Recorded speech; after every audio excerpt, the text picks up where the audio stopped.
好，这个 D 系统的电位能是多少啊？来，我们排列组合，1、2、3、4。OK，一跟二，一跟三，一跟四，二跟三，二跟四，三跟四，来排列组合就这些，对不对？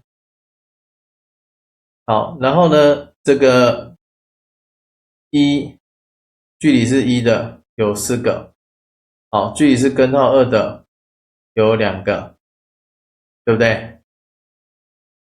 好，所以距离低的 aq 平方有4个，距离根号2的有2个，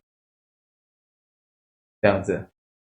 好，所以这样子就是1。